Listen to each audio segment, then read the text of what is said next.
Consulting Cumbria, basically internet marketing help for businesses. If somebody wants to get themselves online, I can help them with web design, social media and search engine optimization. I often see it as it's a bit like a sort of an upside down Cinderella story. Cinderella, she was the pretty smart one. Once upon a time she had two grotty, ugly, grumpy sisters. Nowadays, in this game, in online marketing, it's more a case of two pretty sisters, that's social media and web design. They're actually quite sociable as well, and they're quite nice and they're quite popular.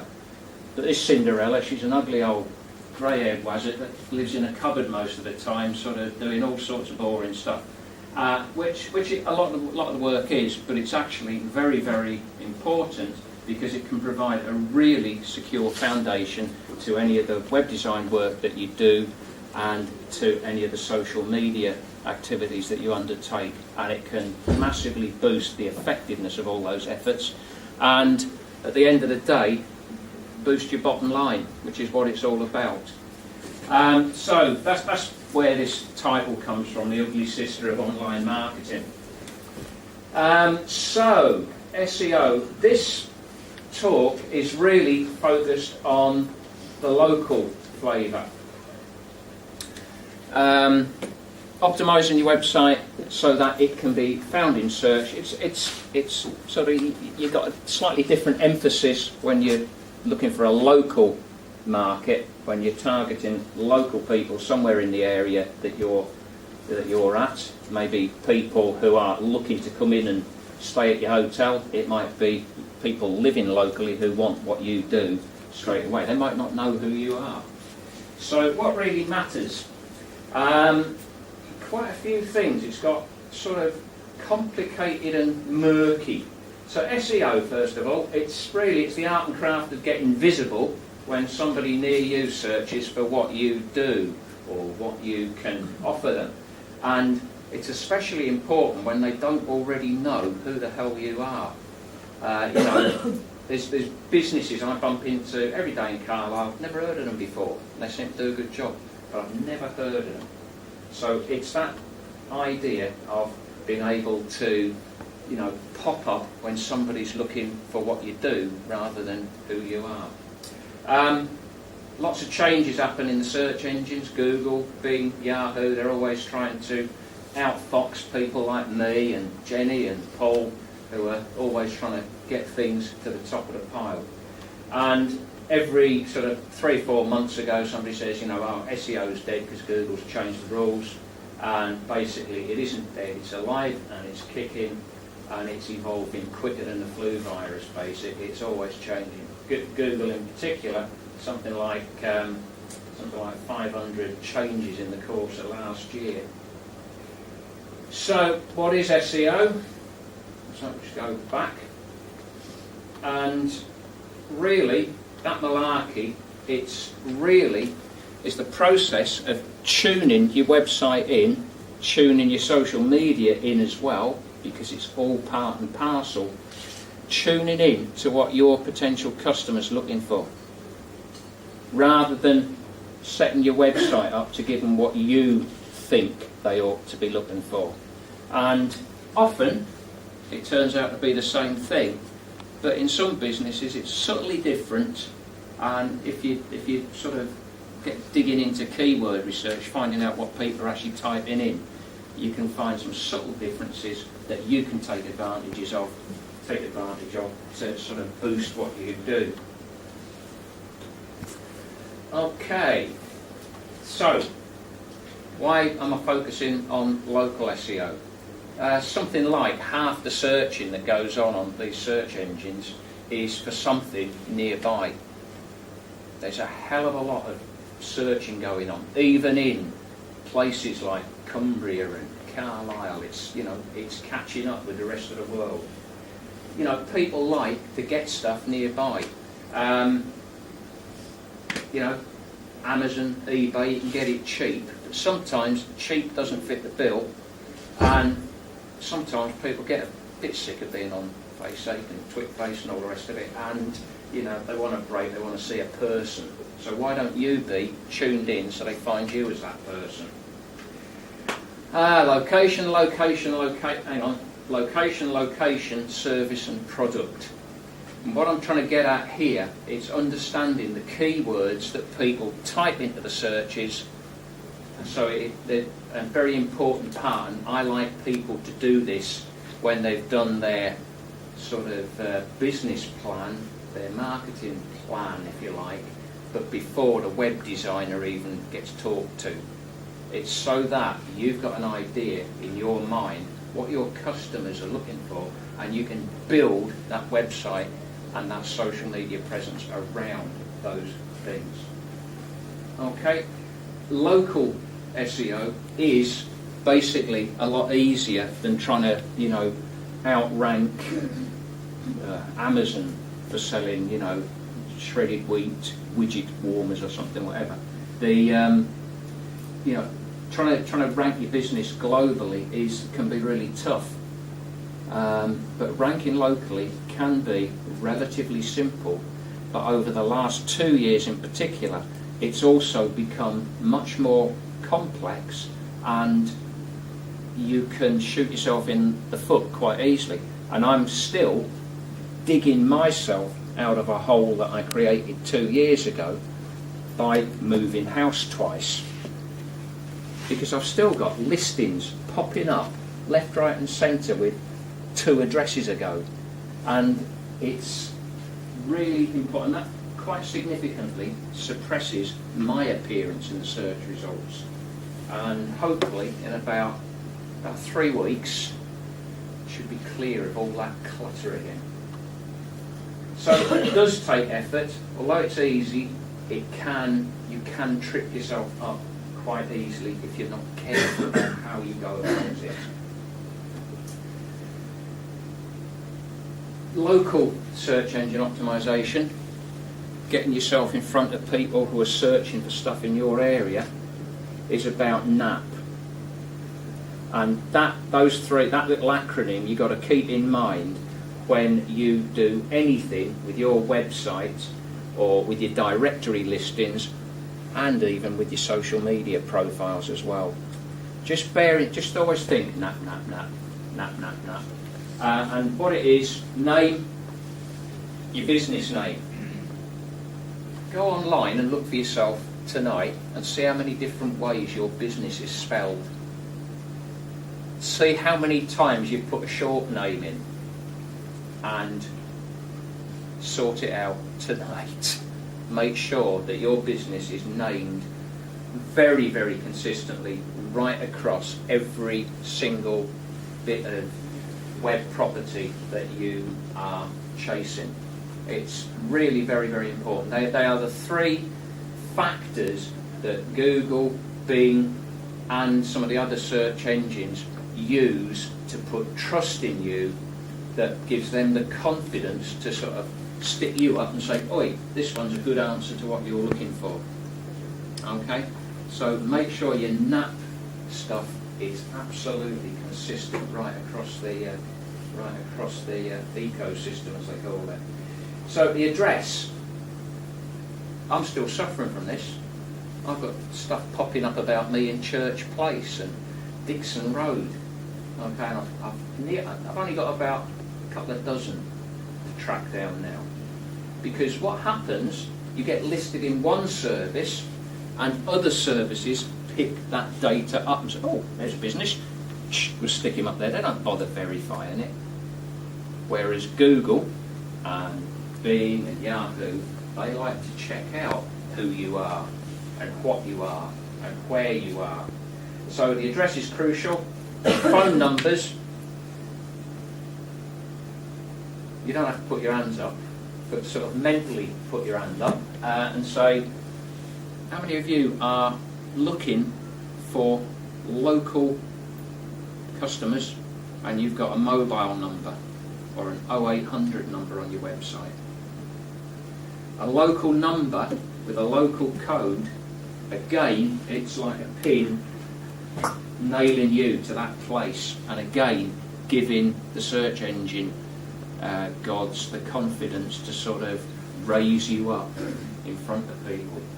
So NAP If there's one thing you go away with from today, you can stone me to death, I don't care, but go away with NAP. NAP. Right. So NAP, absolutely critical. Can you trust me? Probably not. You know, I am just a tiny little fish in a hell of a big pond, even in Carlisle. But there is an awful lot of information and knowledge and experience shared on the web. And this guy you can trust. I was going to have a nice little bit of music coming up and do a little dance and a chant, because it is a bit like black magic, all this search engine optimization stuff. At least I like to think so when I'm sat in my cupboard doing the latest directory listing. But what he does, this David Mim, he's been doing local search engine optimization out in the States for, I don't know, since I were a boy. And he's got serious knowledge. And what he does, he pulls in about 30 or 40 people every year, from usually for a few from the UK, Canada, Australia, New Zealand. So you get a fairly worldwide view. This year it was a bit different. There was only one person from the UK.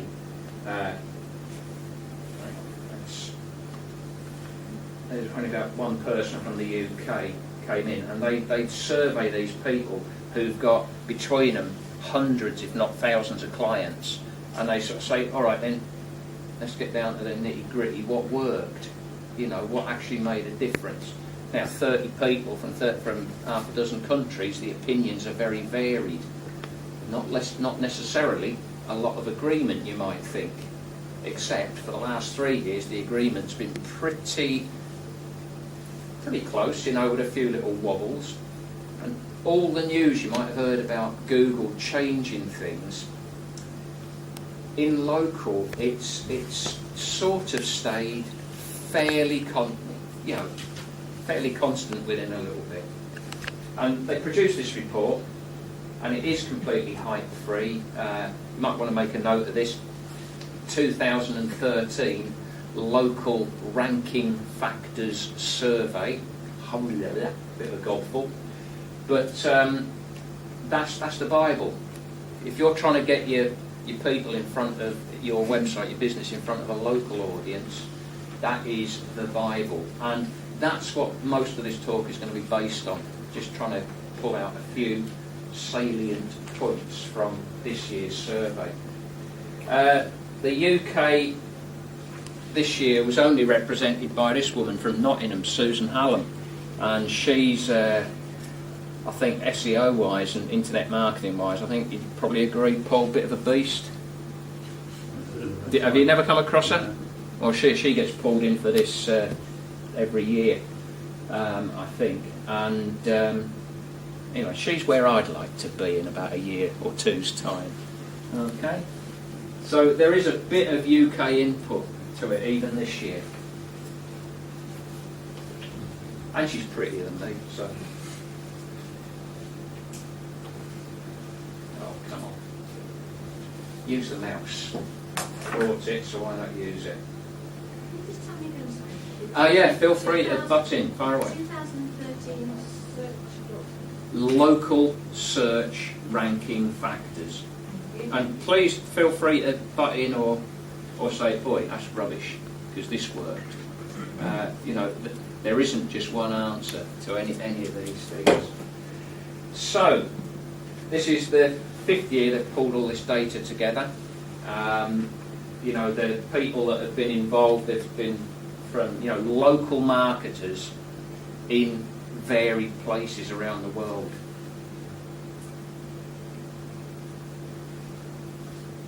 Oh, excuse me. So, you know, what you came for is how do we do it?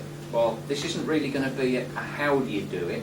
This is going to be more what you need to think about when you do get around to doing it, and a little bit of the why. So, broad brush. First of all, what they did, they and this is where the network, the Wi-Fi connection will probably kick us in the teeth now, but we'll give it a spin. they look at over 200 separate factors that might affect the way your website performs. What makes it show up? What makes it disappear? What makes it kind of just stick its nose onto page one every now and then? And they sit down, I presume they fill in I don't suppose for a minute he drags them all over to the States for a party, an SEO party, can you imagine? Serious. They rank all these factors, and basically everybody's sort of top 20 is taken into account, and by the time he's finished sort of ploughing through this, he comes up with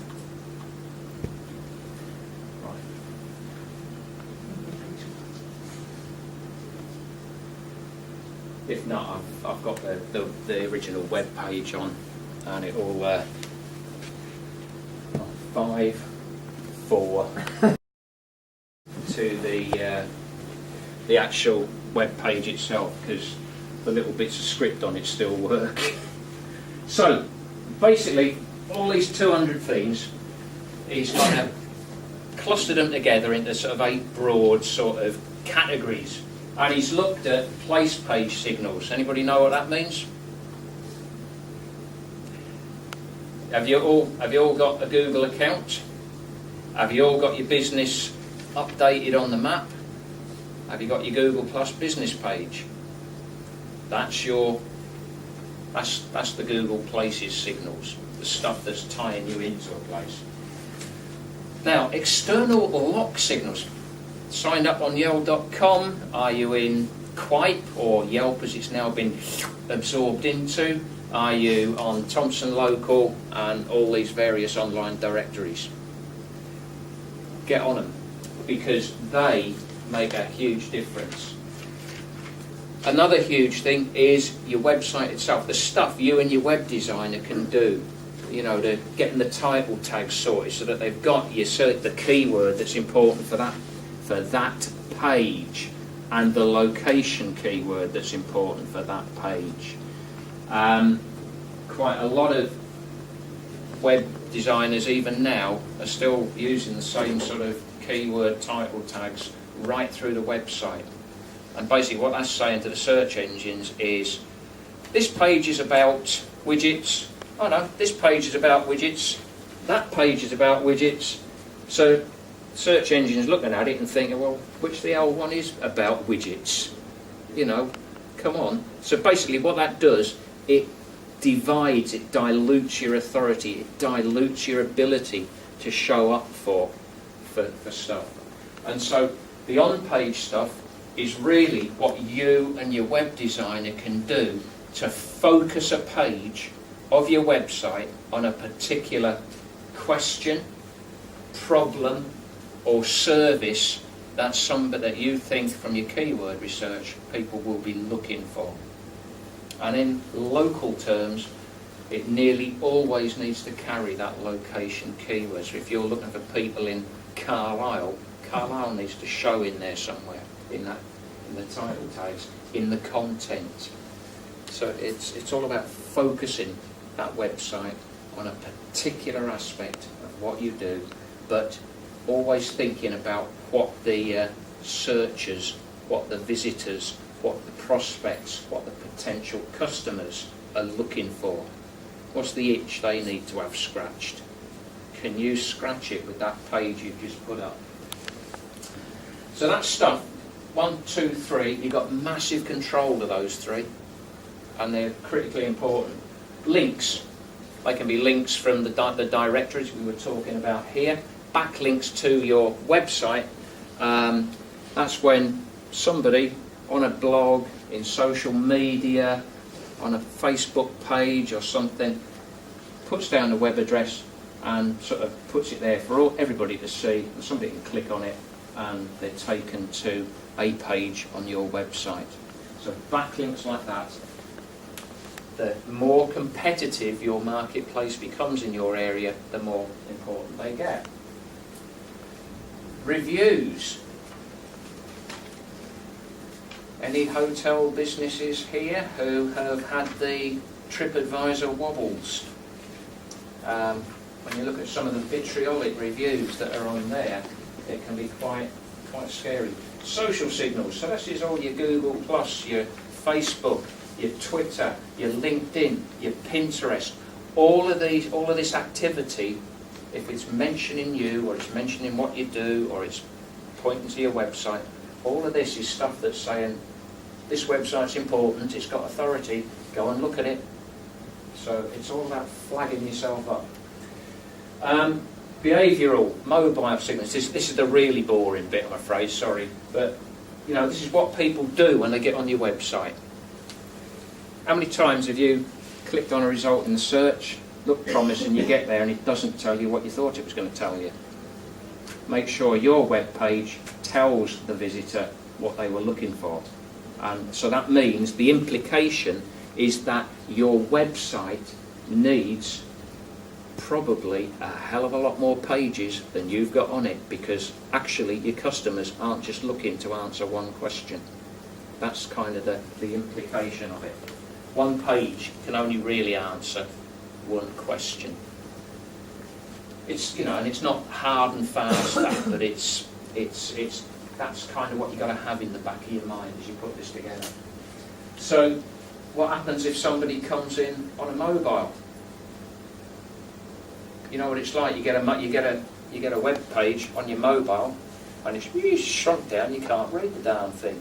To read it, you got to spread it out. People just don't do it. They stuff that. I'm going to find the answer somewhere else. And then people were expecting the way Google personalises your results to have a massive impact this year. You know, you can see, well, when I was on the search page before, you could see my little ugly mug up in the corner showing that Google knew it was me that was logged on, so it was watching what I was doing, and it follows me round with ads. It's got a lot of intelligence about that. So, when all the numbers came in,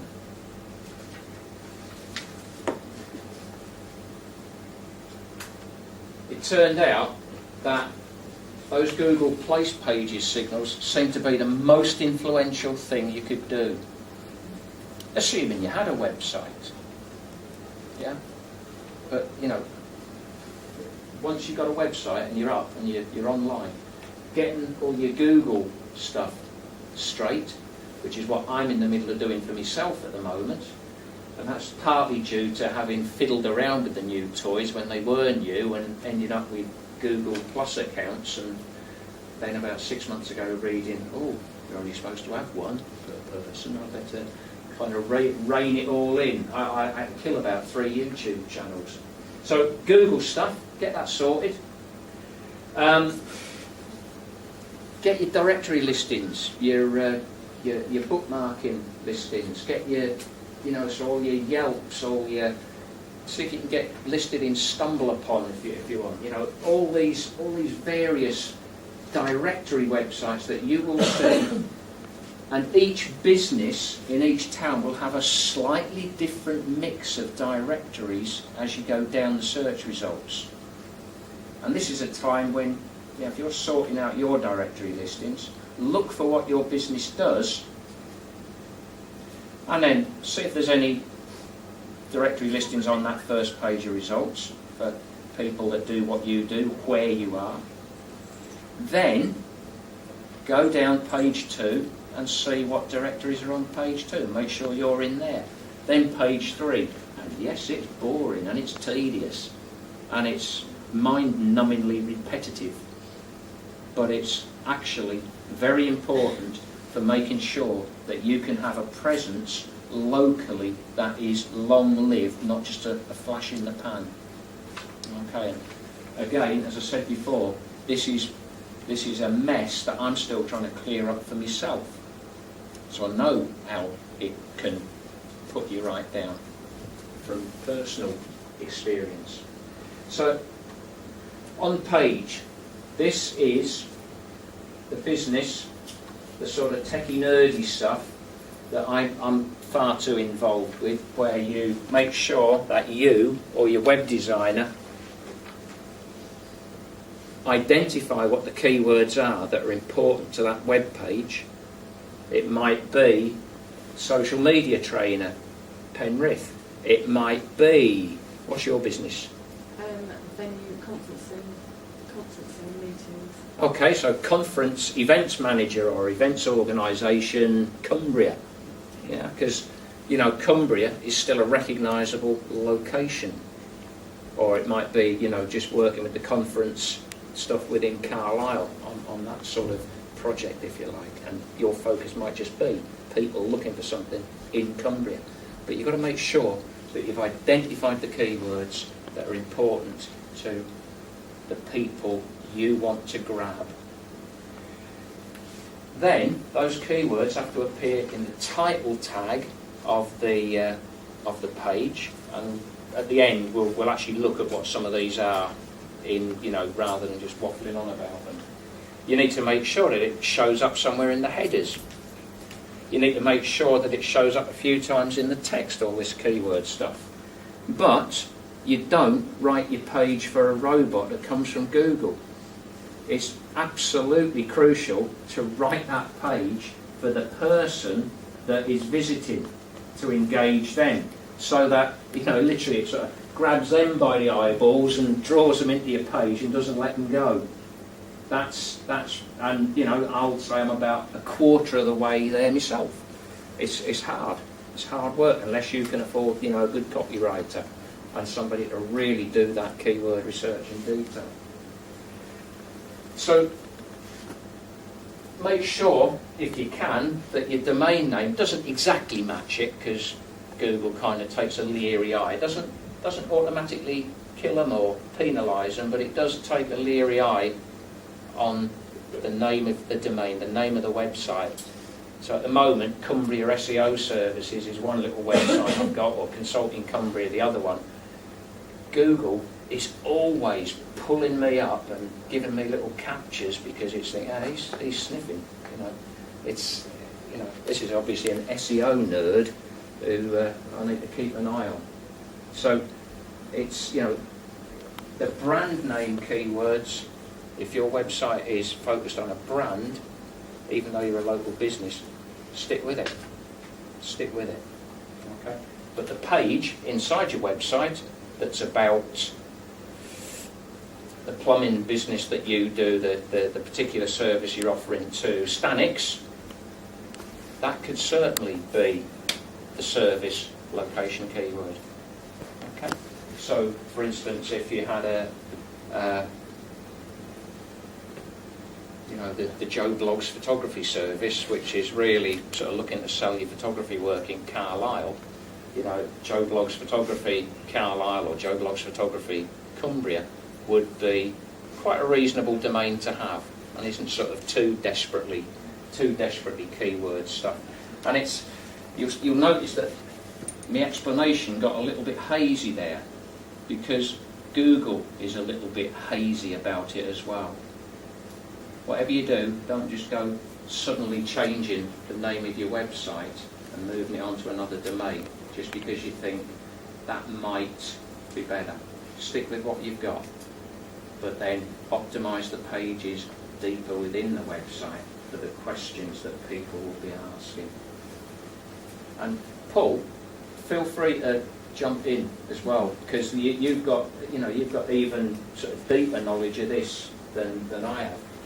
So another thing that you should be looking for is getting other websites to link to you, to sort of point at your website and say, yeah, this one's worth looking. This is where you'll find an answer to a particular problem. Then, if we just go back to that graph, your place page stuff, getting all those directories up to scratch, and not just doing the basics. Getting a pretty substantial description, and if you can, alter it ever so slightly between the different directories so that they're not all absolutely identical descriptions. NAP, NAP data, identical. Descriptions, telling the same story, but in ever so slightly different words, trying to get the keywords in there if that's within the terms and the guidelines of that particular of that particular directory. Link signals. Encourage people to link to you, your friend's blog, your suppliers, your customers, people within your marketplace, professional bodies, regional growth hub, business listings. Business listings with a place for a link to the business website would be really cool. And cultivate those reviews. If Google sort of discovers you actually going out and incentivising people for those reviews, they will get squashed. Yelp in particular takes a very dim view of you getting out there, but you've got to have a method for getting reviews in, for encouraging without out and out sort of milking the system. And whatever you do, don't start writing falsies. They get found out. There's patterns of language that are detected by Yelp search, and Yelp's an absolute beast for pulling out these false reviews. And what happens? You're not going to get put in jail. You're just going to disappear out of sight. However, if you're an agency like myself and you go about producing false reviews, which was happening very regularly up until about 3 weeks ago, when there was a huge bust on about 3 internet agencies, I think in New York, and people were, it was something like $300,000 of fines were dished out because they weren't working the system. But you can see here, as we go around the pie, these 4 factors here are critically important. Reviews, not quite as important, but look at this. Social media, as important as it is, seems to have, at the moment, a bit less influence than most people imagine. Different markets, different businesses will feel different effects. But overall, it's part of it, but don't put all your eggs in that basket. Make sure that people like what they find when they land on your website. Make sure that it's readable in mobile. And then this, I think, will become important next year and in the ensuing years as Google personalises the results more and more. Right, I've gone on and on and on about that because those 8 areas are really quite important overall sort of factors to keep in mind. So, how does that pan out? What's different when you're searching with mobile or desktop? Because you'd expect it to be different. Okay, in actual fact, look at that. Make sure that website's readable in mobile or they're gone. But, the actual importance of all of those factors is actually pretty much the same whether it's desktop you're trying to get or whether it's mobile customers you're trying to attract. And this is the opinions and experience of just 30 people, remember, but they are 30 people with some pretty important, pretty serious client lists. Okay, and you get different kinds of results. You get local organic results, just a list, it mentions the businesses that have that name in their list. You have the 7-pack where you get the sort of listings that tie in with the maps with your little pin marker.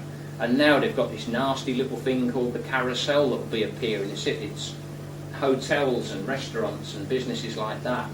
And your placings in those results shuffle around, and yet the overall pattern is pretty similar. The factors that we talked about most of all has been, the general factors that are most important seem to be pretty consistent right the way through. So, what does that look like? Okay, here's the local pack. There, for carpet shops in Carlisle, last night, that was 3-pack. Here, they don't think very many carpet shop results are actually up to scratch. They're only showing 3 of them in the pack. And that pack ties in there with the map. But Carpet Right, they're doing all right. They got a budget. Story carpets and the local ones, they're not doing quite so well. So let's have a look at, come back, I want you first. Right, now electricians, they're obviously working a wee bit harder with their Google info in Penrith, and so you get a full sort of 7, I think there's a full 7 there. Usually you get 7 results popping up that belong to Google. But here, look at that, Yell is important, but if Yell is top in the directory, that means your local business has got a good chance of actually getting above them with your website listing. Because what Google's saying is saying, decent 7-pack, but not many websites really. But this Yell listing looks okay. Well, that looks like a good answer to the question, so it sticks that one up at the top. But if there is a directory, then usually for local results, you have a good chance that a well-optimised website will actually outrank it relatively quickly, and relatively quickly means 2 or 3 months. Okay. Now, sorry, let me just go back. The local organic-ish. Now this is where they can't pick out enough information. People with the websites for this question that somebody's typed in, they're not really seeing enough really clear local signals. And so this is when you get a mishmash of stuff. It took us ages to find one of these that did it, but Penrith, Australia. Right, so, Lisa, is that Lisa? No, there's Lisa. She's doing it, she's on top of it. Okay. Down it, yeah, I was. Give me a couple of months, right? Yep, no, you'd probably get that you'd probably get that one in a month or so if you get one. I would guess. That's my challenge. Sorry, Prezi, great tool, lot to learn. Here, Kendall, and there, because Kendall is also a surname, oh dear, what a mix-up of things. And coach, obviously, marketing coaches in Kendall, I hope I'm not treading on anybody's toes here, but marketing coaches in Kendall are obviously just sitting back and not really taking that territory, which they could do very, very easily, I suspect. Right, let's see if this thing's going to work properly. Yeah, that's better. Now, you also have people searching specifically on the map. And again, it gets shuffled slightly differently. So make sure, if you want to be the one that shows up on the map, top of the pile, you get your Google stuff sorted out, and you get your stuff sorted out in Bing on the maps. And that's a whole different ball game, how you get onto the map on Bing. Basically, it's through 192, I think, still.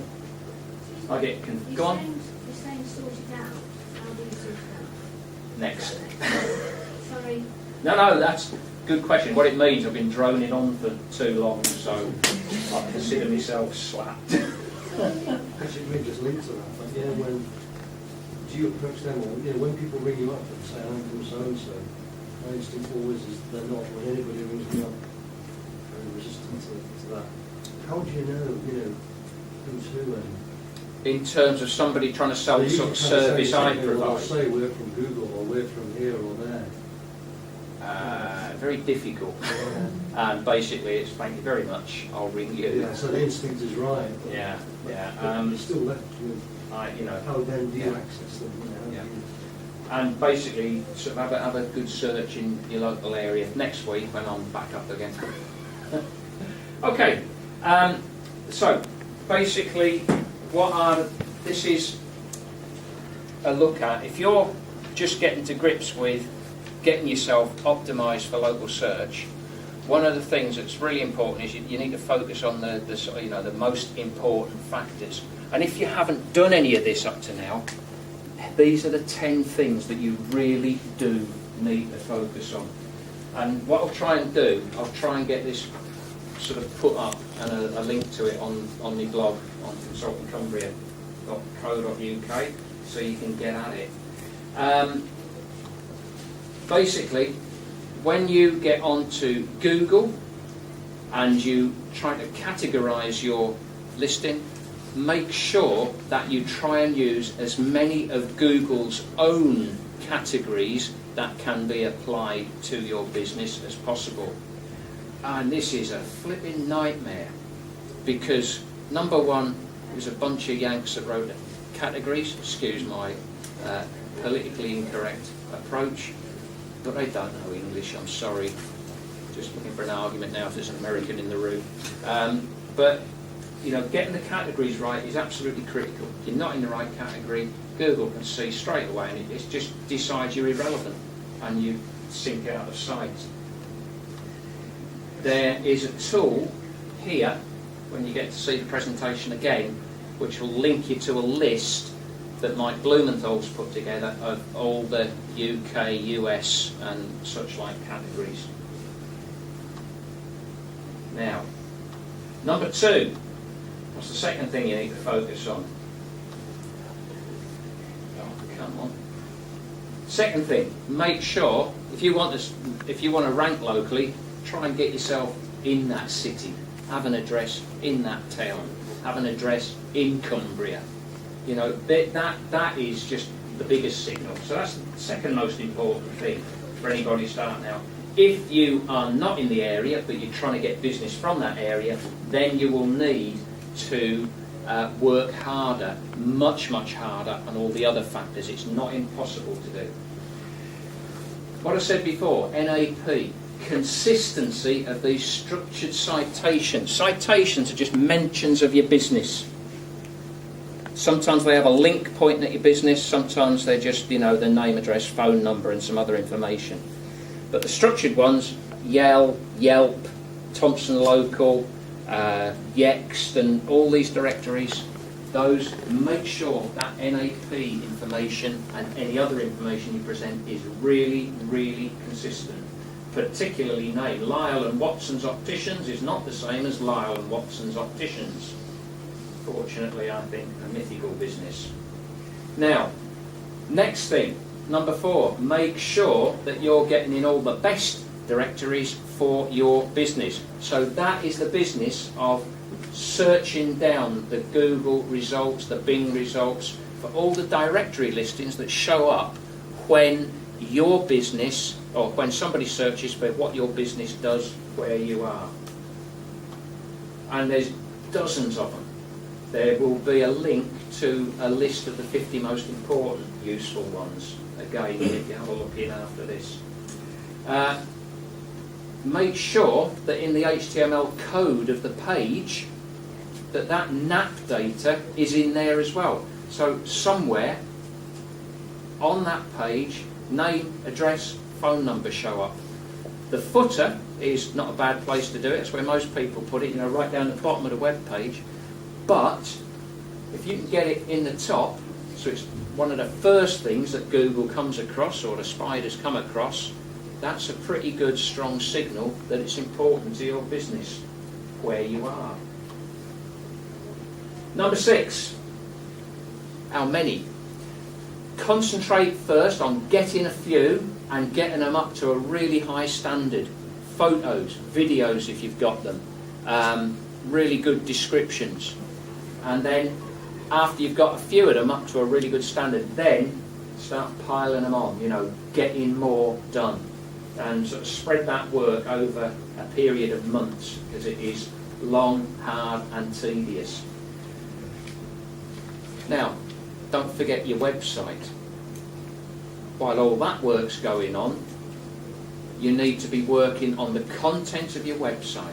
Getting your website built and then leaving it because it's fantastic, it looks good. Get your blog going, get fresh information, and this is me, do as I say, not as I manage to actually do. And that, you know, that is the truth. This is hard. It's hard work.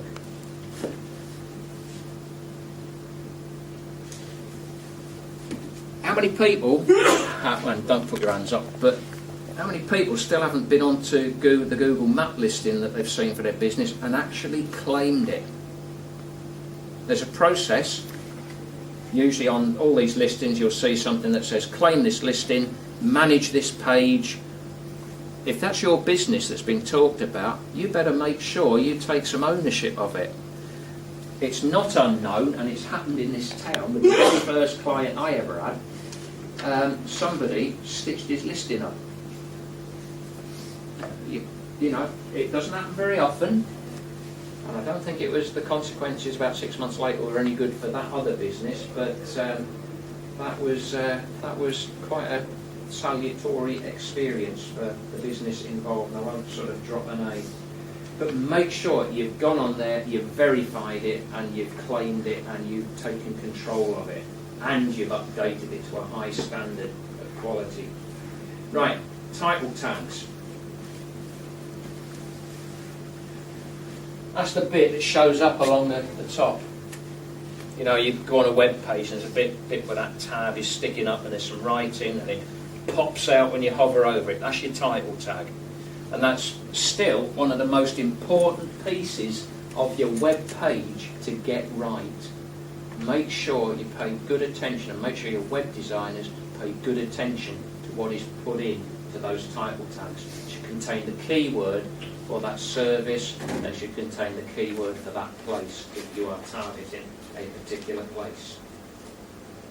So, let's just have, the reason I've got two there, and sorry I realise we're going on, there's an awful lot to this.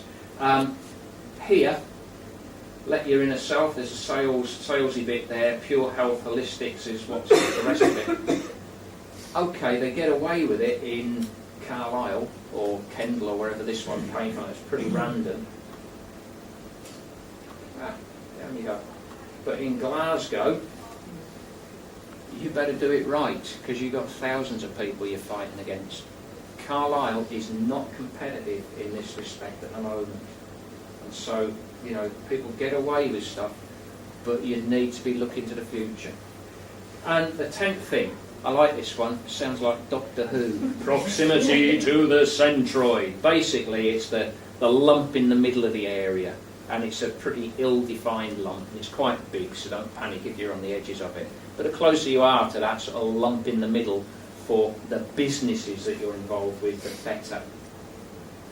So, you know, and it is about location, product and service. So, there's a few things to avoid like the plague, or Google will shoot you. Make sure you're listed at a proper address. If you list a false address, bye-bye, as soon as they find out. Don't just stuff extra keywords into your business name when you list it online. It will end up working against you. You know, often it works for a little while, then somebody says, hang on, that ain't what they're called. They contact Google, bye-bye. You're out of sight.